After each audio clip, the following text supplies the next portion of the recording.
अब भादों का महीना यानी कि भाद्रपद का महीना प्रारंभ हो रहा है, जो कि साल 2023 में 1 सितंबर से 29 सितंबर तक चलेगा। भादों के महीने में भगवान श्री कृष्ण की विशेष पूजा अर्चना की जाती है। भादों का महीना भी पूजा पाठ और व्रत रखने के लिए खास माना जाता है। धार्मिक शास्त्रों में कहा गया है कि भाद्रपद के महीने में पवित्र नदियों में स्नान करने, गरीबों को दान करने और व्रत रखने से बहुत लाभ मिलता है। इस पूरे ही महीने में भगवान श्री कृष्ण की और भगवान कृष्ण के बाल गोपाल स्वरूप यानी लड्डू गोपाल जी की पूजा करने से भक्तों की सभी मनोकामनाएं पूर्ण हो जाती हैं।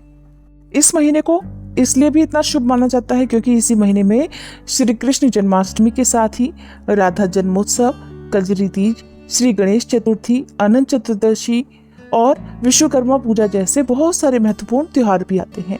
भाद्रपद महीने में घर में लड्डू गोपाल जी की स्थापना करने, शंख की स्थापना करने और श्रीमद् भागवत गीता का पाठ करने से धन, यश और वैभव की प्राप्ति होती है। साथ ही इस महीने में श्री कृष्ण जन्माष्टमी पर संतान गोपाल मंत्र का जाप करने से संतान संबंधी समस्याएं दूर होती हैं और निसंतानों को संतान सुख की भी प्राप्ति होती है। इस महीने में भी हर महीने की तरह हर रोज सूर्योदय से पहले उठकर स्नान कर पूजा करनी चाहिए, सूर्य देवता को जल देना चाहिए और साथ ही पूरे नियम और पवित्रता के साथ तुलसी जी की पूजा भी पूरे महीने में करनी चाहिए। पूरे महीने में भगवान श्री कृष्ण को भोग लगाते समय तुलसी दल अर्पित करें। ऐसा करने से भगवान कृष्ण प्रसन्न होते हैं। इस महीने में मक्खन जरूर खाएं, जब भी संभव हो मक्खन खाना चाहिए और मक्खन का दान भी करना चाहिए। इस महीने में पंचगव्य अर्थात दूध, दही, घी, गोमूत्र, गोबर का प्रयोग करें। इससे शारीरिक बल मिलता है और भगवान विष्णु के साथ ही भगवान कृष्ण की कृपा भी प्राप्त होती है। भक्तजनों, पूर्व काल की बात है, परम पुण्यमय पवित्र नैमिषारण्य क्षेत्र बड़ा ही मनोहर लगता था। वहाँ बहुत सारे मुनि इकट्ठा हुए थे। तरह तरह के पुष्प उस स्थान की शोभा बढ़ा रहे थे। पीपल, पारिजात, चंदन, गुलाब तथा चंपा आदि अन्य बहुत सारे वृक्ष उसकी शोभा बढ़ा रहे थे। तरह तरह के पक्षी, तरह तरह के मृगों का झुंड, अनेक पवित्र जलाशय और बहुत सी बावलियां उस वन को और भी सुसज्जित कर रही थी। ब्राह्मण, क्षत्रिय, वैश्य, शूद्र तथा अन्य जातियों के लोग भी वहां पर उपस्थित थे। ब्रह्मचारी हो, गृहस्थ, वानप्रस्थ या सन्यासी सभी वहां जुटे हुए थे। झुंड की झुंड गौएं भी उस वन की शोभा बढ़ा रही थी। नैमिषारण्य वासी मुनियों का 12 वार्षिक अर्थात 12 वर्षों तक चालू रहने वाला यज्ञ आरंभ था। जौ, चना, गेहूं, उड़द, मूंग और तिल आदि पवित्र अन्नों से यज्ञ मंडप सुशोभित था। वहां होम कुंड में अग्नि देव प्रज्वलित हो रहे थे और आहुतियां दी जा रही थी। उसी महायज्ञ में सम्मिलित होने के लिए बहुत से मुनि और ब्राह्मण अन्य स्थानों से वहां पधारे हुए थे। स्थानीय महर्षियों ने उन सभी का यथायोग्य आदर सत्कार किया। ऋत्विजों सहित वे सब लोग जब आराम से अपने अपने आसन पर बैठ गए, तब परम बुद्धिमान लोम महर्षण सूत जी महाराज वहां पधारे। उन्हें देखकर सभी मुनिवरों को बड़ी प्रसन्नता हुई। सबने खड़े होकर उनका आदर सत्कार किया। सूत जी ने भी बराबर सबके प्रति आदर भाव को प्रकट किया और फिर एक श्रेष्ठ आसन पर विराजमान हो गए। उस समय सब ब्राह्मण सूत जी के साथ वार्तालाप करने लगे। बातचीत के अंत में सबने व्यास शिष्य लोमहर्षण जी से अपना संदेह पूछा, जैसा कि वो अक्सर पूछा करते थे। मुनियों ने हाथ जोड़कर पूछा, हे लोमहर्षण जी, हमने आपके श्रीमुख से अनेक कथाओं का रसपान किया है। अब आप कृपा कर पृथु के जन्म की कथा भी विस्तार पूर्वक कहिए। उन महात्मा ने इस पृथ्वी का किस प्रकार दोहन किया था? मुनियों का प्रश्न करने पर लोमहर्षण जी इस प्रकार बोले, हे द्विजवरों, मैं वेन कुमार पृथु की कथा विस्तार के साथ सुनाता हूँ। आप सब लोग भी एकाग्रचित्त होकर सुनिए। हे ब्राह्मणों, जो पवित्र नहीं रहता, जिसका हृदय खोटा है, जो अपने शासन में नहीं है, जो व्रत का पालन नहीं करता हो और जो कृतघ्न और अहितकारी है, ऐसे पुरुष को मैं यह प्रसंग कभी नहीं सुना सकता। यह स्वर्ग देने वाला, यश और आयु की वृद्धि करने वाला, परम धन्य, वेदों के तुल्य, माननीय तथा गूढ़ रहस्य है और ऋषियों ने जैसा कहा है वह सब मैं ज्यों का त्यों सुना रहा हूँ। सभी सावधान होकर सुनिए। जो प्रतिदिन ब्राह्मणों को नमस्कार करके वेन कुमार पृथु के चरित्र का विस्तार पूर्वक कीर्तन करता है। उसे अमुक कर्म मैंने किया और अमुक नहीं किया, इस बात का शोक कभी नहीं होता। पूर्व समय की बात है। हे ऋषिवरों, अत्रि कुल में उत्पन्न प्रजापति अंग बड़े धर्मात्मा और धर्म के रक्षक थे। वे अत्रि के समान ही तेजस्वी थे और उन्हीं का पुत्र था वेन, जो धर्म के तत्व को बिल्कुल भी नहीं समझता था। उसका जन्म मृत्यु कन्या सुनीता के गर्भ से हुआ था। अपने नाना के स्वभाव दोष के कारण वह धर्म को पीछे रखकर काम और लोभ में प्रवृत्त हो गया। उसने धर्म की मर्यादा भंग कर दी और वह वेन वैदिक धर्मों का उल्लंघन करके अधर्म में लीन हो गया। विनाश काल जब आया तब उसने यह क्रूर प्रतिज्ञा कर ली थी कि किसी को यज्ञ और होम नहीं करने दिया जाएगा। यजन करने योग्य, यज्ञ करने वाला तथा यज्ञ भी मैं ही हूँ। मेरे ही लिए यज्ञ करना चाहिए और मेरे ही उद्देश्य से हवन भी होना चाहिए। इस प्रकार मर्यादा का उल्लंघन करके सब कुछ ग्रहण करने वाले उस अयोग्य वेन से मरीचि आदि सभी महर्षियों ने कहा, वेन, हम अनेक वर्षों के लिए यज्ञ की दीक्षा ग्रहण करने वाले हैं, तुम अधर्म मत करो। यह यज्ञ आदि कार्य सनातन धर्म है। महर्षियों को इस प्रकार कहता देख खोटी बुद्धि वाले वेन ने हंसकर कहा, अरे, मेरे सिवा दूसरा कौन धर्म का सृष्टा है और मैं किसकी बात सुनूं?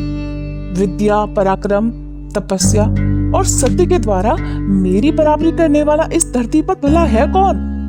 मैं ही संपूर्ण प्राणियों की और विशेषतः सभी धर्मों की उत्पत्ति का कारण हूँ। तुम सब लोग मूर्ख और अचेत हो, इसलिए मुझे नहीं जानते। अगर मैं चाहूं तो इस पृथ्वी को भस्म कर दूं, जल में बहा दूं या भूलोक और द्युलोक को भी रूंध डालूं। इसमें तनिक भी अन्यथा विचार करने की आवश्यकता नहीं है। जब महर्षिगण वेन को मोह और अहंकार से किसी तरह नहीं हटा सके तब उन्हें उस पर बड़ा क्रोध आया। उन महात्माओं ने महाबली वेन को पकड़कर बांध लिया। उस समय वह बहुत उछल कूद मचा रहा था। महर्षि क्रोधित तो थे ही, वेन की बाईं जंघा का मंथन करने लगे। इससे एक काले रंग का पुरुष उत्पन्न हुआ जो बहुत ही नाटा था। वह भयभीत होकर हाथ जोड़कर खड़ा हो गया। उसे व्याकुल देखकर अत्रि ऋषि ने कहा, निशीत अर्थात बैठ जा। इससे वह निषाद वंश का प्रवर्तक हुआ और वेन के पाप से उत्पन्न हुए धीवरों की सृष्टि करने लगा। इसके बाद महात्माओं ने पुनः अरण्य की तरह वेन की दाहिनी भुजा का मंथन किया। उससे अग्नि के समान महान तेजस्वी पृथु का प्रादुर्भाव हुआ। वे भयानक टंकार करने वाले आजगव नामक धनुष, दिव्य बाण तथा रक्षा के लिए कवच धारण किए हुए प्रकट थे। उनके उत्पन्न होने पर समस्त प्राणी बड़े प्रसन्न हुए और चारों ओर से वहां एकत्रित होने लगे। वेन स्वर्गगामी हो गया, अर्थात वह स्वर्ग को चला गया। महात्मा पृथु जैसे सत्पुत्र ने उत्पन्न होकर वेन को पुंग नामक नरक से मुक्ति दिला दी। उनका अभिषेक करने के लिए समुद्र और सभी नदियां रत्न और जल लेकर स्वयं ही उपस्थित हो गईं। अंगिरस देवताओं के साथ भगवान ब्रह्मा जी तथा समस्त चराचर भूतों ने वहां पर आकर राजा पृथु का राज्याभिषेक किया। उन महाराज ने सभी प्रजा का मनोरंजन किया। उनके पिता ने प्रजा को बहुत दुख दिया था, लेकिन राजा पृथु ने उन सब को प्रसन्न कर लिया। प्रजा का मनोरंजन करने के कारण ही उनका नाम राजा हुआ। जब वे समुद्र की यात्रा करते तब उसका जल स्थिर हो जाता था। पर्वत उन्हें जाने के लिए स्वयं ही मार्ग दे दिया करते और उनके रथ की ध्वजा कभी भी भंग नहीं हुई। उनके राज्य में पृथ्वी बिना जोते बोए ही अन्न पैदा करती थी। राजा का चिंतन करने मात्र से अन्न सिद्ध हो जाता था। सभी कौवे कामधेनु बन गई थी और पत्तों के दोने दोने में मधु भरा रहता था। उस समय राजा पृथु ने ब्रह्मा जी से संबंध रखने वाला एक यज्ञ किया जिसे पैतामह कहते हैं। उसमें सोमभिषव के दिन सूति अर्थात सोमरस निकालने की भूमि से परम बुद्धिमान सूत जी की उत्पत्ति हुई। उसी महायज्ञ में विद्वान मागध का भी प्रादुर्भाव हुआ। उन दोनों को महर्षियों ने पृथु की स्तुति करने के लिए बुलाया और कहा कि तुम लोग इन महाराज की स्तुति करो। ये कार्य तुम्हारे अनुरूप है और ये महाराज भी इसके योग्य पात्र हैं। यह सुनकर सूत और मागध ने उन महर्षियों से कहा, हम अपने कर्मों से देवताओं और ऋषियों को प्रसन्न करते हैं। इन महाराज का तो नाम, कर्म, लक्षण और यश हमें कुछ भी नहीं पता, जिससे हम इन तेजस्वी राजा की स्तुति कर सके। तब ऋषियों ने कहा, भविष्य में होने वाले गुणों का उल्लेख करते हुए स्तुति करो। उन्होंने वैसा ही किया। उन्होंने जो जो कर्म बताए उन्हीं को महाबली पृथु ने पीछे से पूर्ण किया। तभी से लोकों में सूत, मागध और बंदीजनों के द्वारा आशीर्वाद दिलाने की परिपाटी चल पड़ी, अर्थात परंपरा चल पड़ी। वे दोनों जब स्तुति कर चुके तब महाराज पृथु ने अत्यंत प्रसन्न होकर अनूप देश का राज्य सूत जी को और मगध का मागध को दे दिया। पृथु को देखकर अत्यंत प्रसन्न हुई प्रजा ने महर्षियों से कहा, ये महाराज तुम्हें जीविका प्रदान करने वाले होंगे। यह सुनकर सारी प्रजा महात्मा राजा पृथु की ओर दौड़ पड़ी और बोली, आप हमारे लिए जीविका का प्रबंध कर दे महाराज। जब प्रजाओं ने उन्हें इस प्रकार घेरा तब वे उनका हित करने की इच्छा से धनुष बाण हाथ में लेकर पृथ्वी की ओर दौड़ी और पृथ्वी उनके भय से थर्रा उठी और गऊ का रूप धारण करके भागने लगी। तब राजा पृथु ने भी धनुष लेकर भागती हुई पृथ्वी का पीछा किया और पृथ्वी उनके भय से ब्रह्मलोक आदि अनेक लोकों में गई, लेकिन सब जगह उसने धनुष लिए हुए पृथु को ही अपने आगे देखा। अग्नि के समान प्रज्वलित तीखे बाणों के कारण उनका तेज और भी उद्दीप्त दिखाई दे रहा था।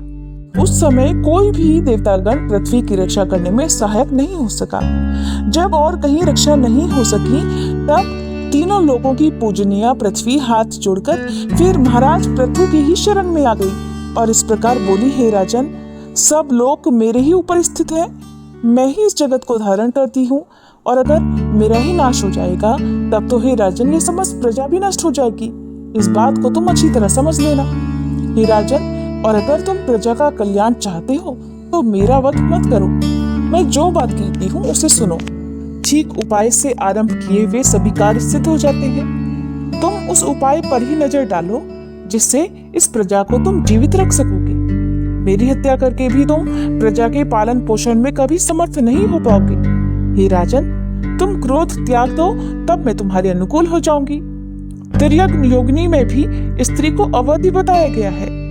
अगर ये बात सत्य है तो तुम्हें धर्म का त्याग कभी नहीं करना चाहिए। पृथ्वी की बात सुनकर राजा पृथु कहने लगे, भद्रे, जो अपने या पराये किसी एक के लिए बहुत से प्राणियों का वध करता है तो उसे अनंत पाप लगता है, लेकिन जिस अशुभ व्यक्ति का वध करने पर बहुत सारे लोग सुखी हो सकते हो उसको मारने से पातक या उपपातक कुछ नहीं लगता। इसलिए वसुंधरे, मैं प्रजा का कल्याण करने के लिए तुम्हारा वध तो अवश्य करूंगा। अगर मेरे कहने से आज संसार का कल्याण तुम नहीं करोगी तो अपने बाण से मैं तुम्हारा नाश कर दूंगा और तब मैं अपने आप को ही पृथ्वी रूप में प्रकट करके खुद अपनी प्रजा को धारण करूंगा। इसलिए तुम मेरी आज्ञा मानकर समस्त प्रजा की जीवन रक्षा करो, क्योंकि तुम सबके धारण में समर्थ हो। इस समय तुम मेरी पुत्री बन जाओ, तभी मैं इस भयंकर बाण को जो तुम्हारा वध करने के लिए तत्पर हो रहा है रोक पाऊंगा। राजा पृथु की बात सुनकर पृथ्वी बोली, वीर, निस्संदेह मैं ये सब कुछ करूंगी। मेरे लिए कोई बछड़ा देखो जिसके प्रति स्नेह युक्त होकर मैं दूध दे सकूं। धर्मात्माओं में श्रेष्ठ हे राजन, तुम मुझे सब और बराबर कर दो जिससे मेरा दूध सब और बह सके। तब राजा पृथु ने अपने धनुष की नोक से लाखों पर्वतों को उखाड़ा और उन्हें एक स्थान पर एकत्रित कर दिया। इससे पर्वत बढ़ गए। इससे पहले की सृष्टि में धरती समतल न होने के कारण पुरों या फिर ग्रामों का कोई सीमाबद्ध विभाग नहीं हो सका था। उस समय अन्न, गोरक्षा, खेती और व्यापार भी नहीं होते थे। ये सब तो वेन कुमार पृथु के समय से ही आरंभ हुआ है। भूमि का जो जो भाग समतल था वहीं वहीं पर सभी प्रजा ने रहना पसंद किया। उस समय तक प्रजा का आहार केवल फल मूल ही था और वो भी बड़ी कठिनाई से उन्हें मिल पाता था। राजा पृथु ने स्वयंभू मनु को बछड़ा बनाकर अपने हाथ में ही पृथ्वी को दूह लिया। उन प्रतापी राजा ने पृथ्वी से सब प्रकार के अन्नों का दोहन किया।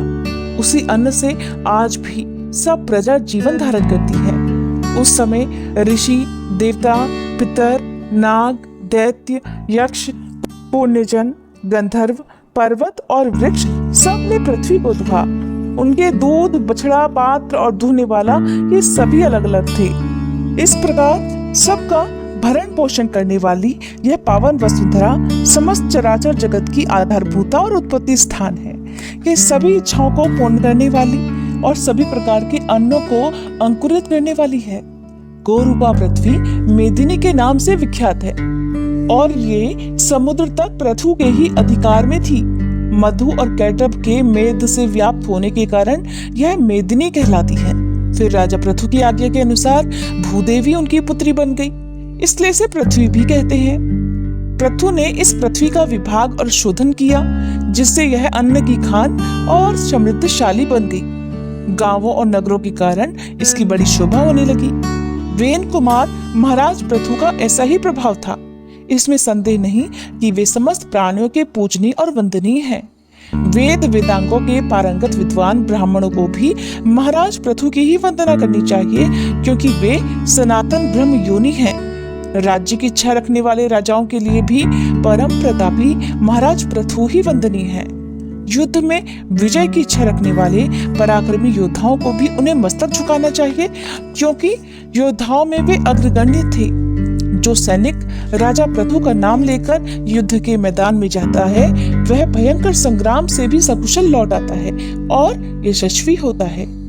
वैश्य वृत्ति करने वाले धनी वैश्यों को भी चाहिए कि वे महाराज पृथु को नमस्कार करें, क्योंकि राजा पृथु सबके वृत्तिदाता और परम यशस्वी थे। इस संसार में परम कल्याण की इच्छा रखने वाले तथा तीनों वर्णों की सेवा में लगे रहने वाले पवित्र शूद्रों के लिए भी राजा पृथु ही वंदनीय है।